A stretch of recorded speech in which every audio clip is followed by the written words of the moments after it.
허리케인 이안이 플로리다를 강타하면서 250만 명 가구의 전기 공급이 중단되고 홍수 피해가 발생하는 등 수백 명의 사상자가 나올 것으로 예상됩니다. 한편 허리케인 이안이 이번 주 토요일 아침 트라이스테이트 남쪽에 도달할 것으로 예상됩니다. 샌드라왕 뉴욕시 의원이 한인 세입자들을 대상으로 법률 세미나를 개최했습니다. 아드리엔 아담스 뉴욕시 의회 의장이 도로변의 5개 식당을 축소할 의지를 밝혀 5개 식당의 미래가 불투명해졌습니다. 이상은 TKC 뉴스데스크 오늘의 주요 소식입니다. 시청자 여러분 안녕하십니까? 9월 29일 목요일 TKC 뉴스데스크 첫 소식입니다. 허리케인 이안이 플로리다를 강타하면서 250만 명 가구의 전기 공급이 중단되고 홍수 피해가 발생하는 등 수백 명의 사상자가 나올 것으로 예상됩니다. 플로리다주를 강타한 다섯 번째로 강력한 허리케인 이안이 플로리다 남서부에서 많은 비를 뿌려 주택들을 침수시키고 병원 중환자실 지붕을 손상시키는 등 엄청난 피해를 낳고 있습니다. 현재 사망자도 발생한 것으로 확인된 가운데 당국은 계속해서 더 많은 사상자가 나올 수 있다며 우려를 표했습니다. 플로리다주에서는 구조를 요청하는 911 전화가 끊이지 않고 있지만 도로 사정과 손상된 다리로 인해 제대로 된 구조 작업은 어려운 상황입니다. 전화 통신 또한 불안정한 상황이라 구조 요청조차 할 수 없는 피해자도 상당한 것으로 추정됩니다. 이에 대해 바이든 대통령은 공식적으로 플로리다를 재난지역으로 선포했으며 오늘 오후 워싱턴 DC의 연방재난관리청에 방문할 예정이었습니다. 디앤 크리스웰 연방재난관리청 청장은 플로리다주의 구조와 실종자 수색 작업 지원에 나설 것이라고 말했습니다. 국립허리케인센터는 허리케인 이안이 오늘 오전 열대성 폭풍우급으로 세기가 약해졌지만 해안에는 6피트 높이의 폭풍 해일이 여전히 예상된다고 밝혔으며 케네디 스페이스 센터 인근 대서양 해상에서 다시 허리케인급에 가까운 세력을 회복할 것으로 예상한다고 말했습니다. 한편 허리케인 이안이 이번 주 토요일 아침 트라이스테이트 남쪽에 도달할 것으로 예상됩니다. 허리케인 이안의 영향으로 도시와 주변 지역은 주말까지 0.5인치 정도의 비가 내릴 수 있으며 멀리 떨어진 사우스저지 지역은 2에서 4인치 정도의 비가 내릴 수 있습니다. 뉴욕 대부분의 지역에서는 다가오는 한랭전선이 폭풍 후의 습기를 상당 부분 차단해 더 적은 비가 내릴 것으로 예상됩니다. 하지만 롱아일랜드 서포크 카운티와 일부 뉴욕 남부 해안가에서는 지속적으로 불어오는 북동풍으로 인해 가벼운 해안 홍수가 발생할 수 있어 주의가 필요하며 이외 다른 큰 영향은 없을 것으로 예상됩니다. 뉴욕시는 토요일에 비가 내릴 것으로 유력하게 관측되고 있으며 일요일은 다소 건조한 기후가 지속되고 곳곳에 비가 내리는 곳이 있겠습니다.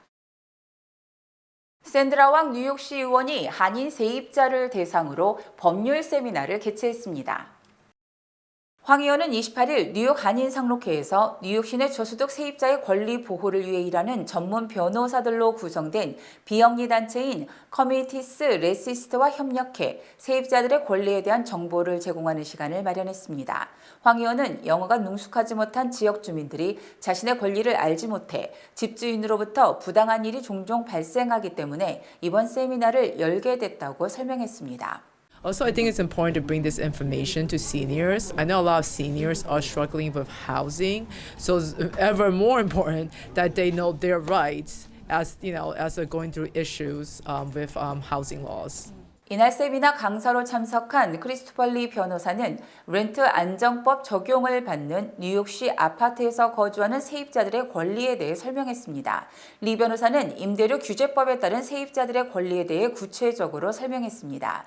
세입자들은 임대료 규제법에 따라 이유 없는 퇴거가 금지되고 1년 임대 또는 2년 임대 중 선택할 수 있으며 임대료 인상이 제한된다고 설명했습니다.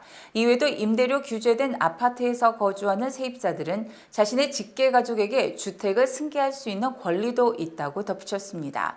조원은 뉴욕 한인 상록 회장은 집주인과 문제가 있는 노인 세입자들이 있다면 상록회에 문의해 줄 것을 당부했습니다. 랜드로드의 소위 억압이라든가 불합리한 요구사항을 당하신 분은 우리 상록회 사회복지 상담 시간에 꼭 참석하셔서 그 해결책을 받아가시기 바라고 샌드라왕 뉴욕시의원 사무실에서도 세입자 권리에 대한 상담을 제공하고 있습니다. 아드리엔 아담스 뉴욕시 의회 의장이 도로변에 5개 식당을 축소할 의지를 밝혀 5개 식당의 미래가 불투명해졌습니다. 자세한 소식을 박하율 기자가 보도합니다. 아담스 의장은 어제 한 행사에서 개인적인 의견으로 5개 식당은 보도에 위치해야 하며 현재 도로변 5개 식당들은 대다수가 다른 목적으로 활용되고 있다며 철거 의지를 밝혔습니다. 지난 7월 뉴욕시 거주민들은 소음과 교통 혼잡 등의 이유로 5개 식당 프로그램에 소송을 제기한 바 있기에 이번 아담스 의장의 발언은 더욱 주목됐습니다. 앞서 시의회는 지난 2월 도로변 5개 식당을 규제하는 법안을 도입했지만 5개 식당 정책은 팬데믹 기간 동안 실내 음식 섭취가 금지됐을 때 10만 개의 요식업자들을 구제해준 정책이기에 뚜렷한 찬반 의견이 나타났습니다. 5개 식당 축소를 찬성하는 사람들은 교통 혼잡과 소음 및 노숙자 증가를 찬성 원인으로 꼽았으며 반대 측은 5개 식당이 지난 팬데믹 기간 동안 성공적으로 시행됐고 뉴욕시를 대표할 수 있는 상징적 의미가 될 수 있다며 반대 의견을 표했습니다. 하지만 에릭 아담스 시장도 지난달 방치된 5개 식당들에 대해 철거할 계획을 밝힌 바 있습니다. 이에 따라 도로변 5개 식당 축소 법안이 뉴욕시장과 시의장이 뜻을 함께함에 따라 법안 통과 여부에 어떤 영향을 미칠지 귀추가 주목됩니다. 퀸즈 플러싱 중심가에 17층 주상 복합 건물이 들어섭니다. 퀸즈를 중심으로 활동하고 있는 FSA 캐피털 부동산 개발 회사는 최근 뉴욕시 빌딩국의 플러싱 37 애비뉴에 102가구의 아파트와 상용 공간이 함께 들어서는 17층 건물을 짓겠다는 계획을 제출했습니다. FSA 캐피털은 이와 함께 별도로 총 313대의 차량을 수용하는 주차장 건물을 짓겠다는 입장을 밝혔습니다. 이번에 대형 주상 복합 건물을 건립하는 계획이 발표되면서 아시안 주민들이 많이 살고 있는 플러싱 지역 개발이 더욱 가속화될 것으로 예상되고 있습니다. 이미 플러싱에는 부동산 개발 회사 F&T 그룹과 SCG 아메리카 합작으로 8억 달러를 투입해 총 120만 스퀘어피트 규모의 중국 상하이 스타일의 백화점과 식당가를 짓는 대형 프로젝트를 추진하고 있습니다. 또 유나이티드 컨스트럭션 디벨로프먼트 그룹은 39에비뉴에 있는 부지를 1억 300만 달러에 매입해 66만 4천 스퀘어피트 규모의 아파트, 호텔, 상가가 함께 들어서는 주상 복합을 짓겠다고 발표했습니다. 세계적으로 유례 없이 빠른 속도로 한국은 3년 뒤면 초고령 사회에 진입할 거란 전망이 나왔습니다. 한국통계청은 2022년 고령자 통계를 29일 발표한 가운데 올해 기준 65세 이상 고령 인구는 901만 8천 명이어서 사상 처음으로 900만 명을 돌파했습니다. 이는 전체 인구 중 17.5%가 고령자라는 의미입니다. 이런 추세라면 3년 뒤인 2025년에는 고령 인구가 전체 인구의 20%를 넘어서 초고령 사회에 들어설 것으로 전망됩니다. 예상대로라면 고령 사회에서 초고령 사회로 진입하는 기간이 7년 정도로 영국 50년, 미국 15년, 일본 10년 등에 비해 크게 빠른 속도입니다. 한국통계청 관계자는 언론과의 인터뷰에서 고령 인구 비중은 계속 증가해 한국이 초고령 사회에 진입하고 35년에는 30.1%, 50년에는 40%를 넘어설 것으로 전망된다고 말했습니다. 미국 인구의 절반이 소득 하위 50%가 보유한 자산이 전체 2%에 불과할 정도로 소득 불평등이 심각한 것으로 드러났습니다. 연방의회 예산국은 어제 발표한 가계소득 분포 보고서에서 1989년에서 2019년까지 30년 동안 미국 가계가 소유한 자산은 38조 달러에서 115억 달러로 약 3배 정도 증가했습니다. 하지만 이 같은 부는 소득 상위 50%에 집중됐으며 특히 상위 10%와 1%의 자산이 집중된 것으로 분석됐습니다. 특히 소득 상위 10%가 보유한 자산은 미 전체 자산의 64%에서 72%로 늘었으며 상위 1%의 소득 보유액이 크게 늘었습니다. 반면 미 인구의 절반에 달하는 소득 하위 50%가 보유한 자산 비중은 전체 4%에서 2%로 반토막이 났습니다. 또 소득 하위 25%는 보유 자산보다 부채가 더 많은 듯 미국의 소득 수준이 극단적인 양극화를 보이고 있으며 중산층 이하의 생계가 심각할 정도로 위협받고 있는 것으로 조사됐습니다.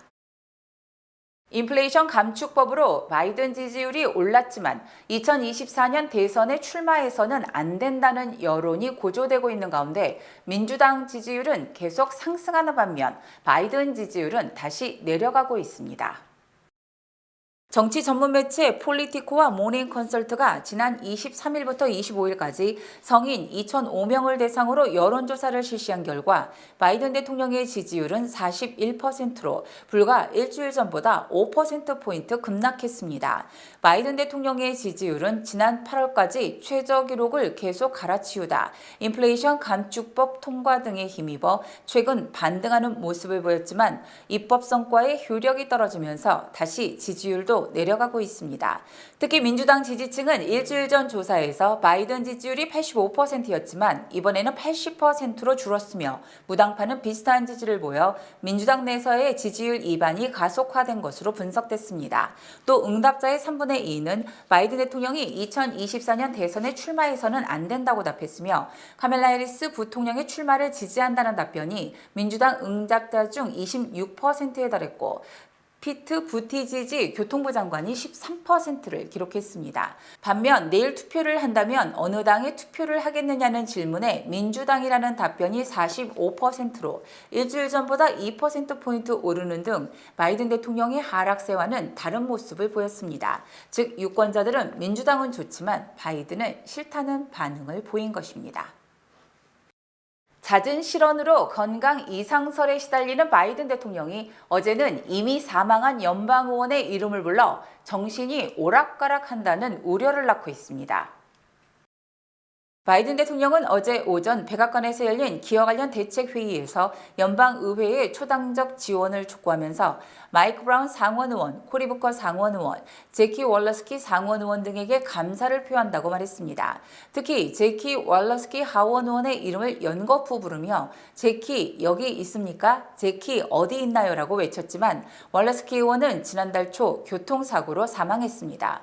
월러스키 의원 사망 당시 바이든 대통령 내외는 애도 성명을 발표하고 조기 개항까지 지시했지만 바이든 대통령은 월러스키 의원의 사망 사실을 잊어버리고 목소리를 높여 이름을 부르면서 정신이 오락가락한다는 논란을 자초했습니다.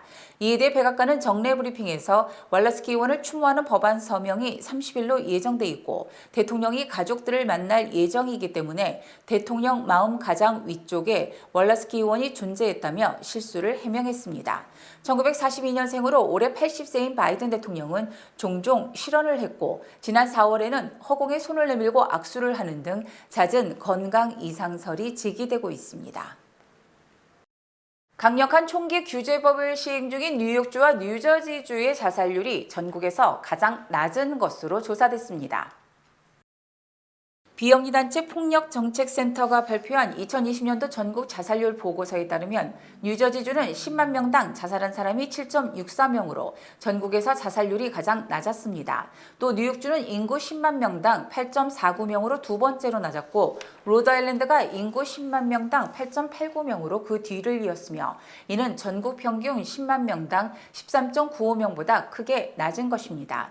총기를 사용해서 자살한 사람도 매사추세츠주가 10만 명당 1.94명으로 가장 낮았고 뉴저지주는 2.04명, 뉴욕은 2.39명으로 미 북동부 지역이 자살률도 낮고 총기를 이용한 자살률도 낮았습니다.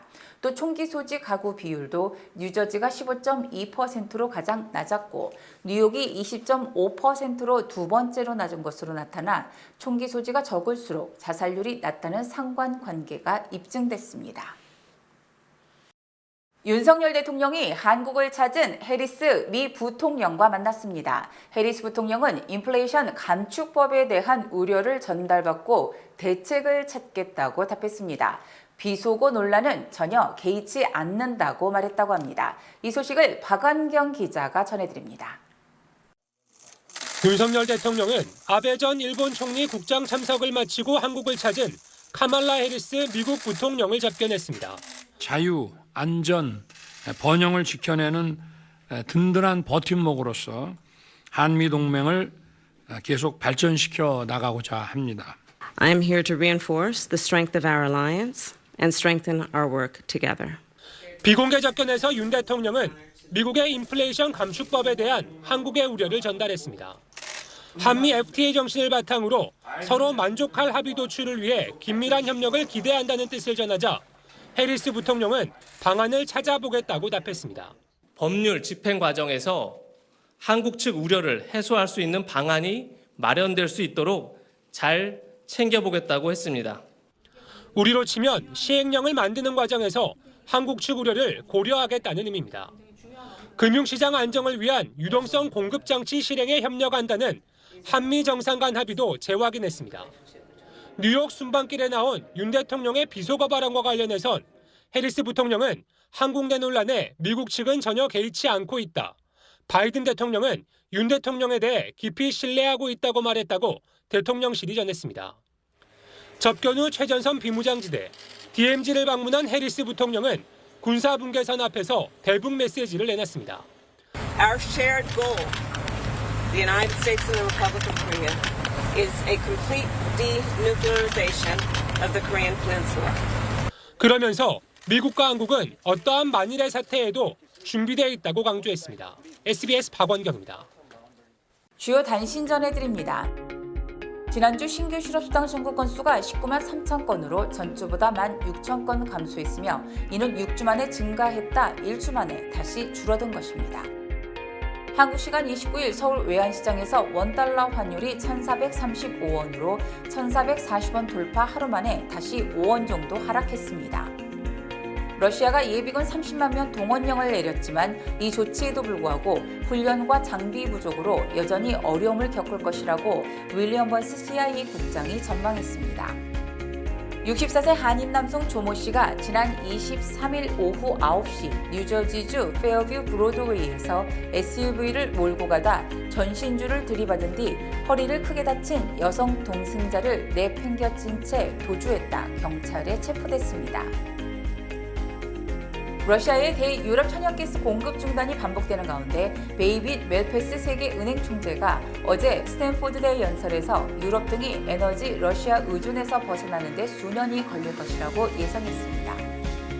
아이폰이 야심차게 아이폰 14를 출시했지만 예상보다 수요가 적어 증산 계획마저 취소했다는 사실이 드러나면서 주가가 장중한 때 3% 이상 폭락하는 등 부진을 면치 못하고 있습니다. 일리노이 남부 지역의 육류 가공업체 버만미치 생산한 8만 7천 파운드 상당의 육류에서 리스테리아균이 검출됨에 따라 연방노동부가 리콜 명령을 내렸습니다. 어제 캘리포니아주 샌프란시스코 인근 오클랜드의 한 고등학교에서 총기 난사 사건이 발생해 교직원과 학생 등 6명 이상이 부상을 입었습니다. 9일 목요일 TKC 뉴스데스크를 마칩니다. 시청해주신 여러분 고맙습니다.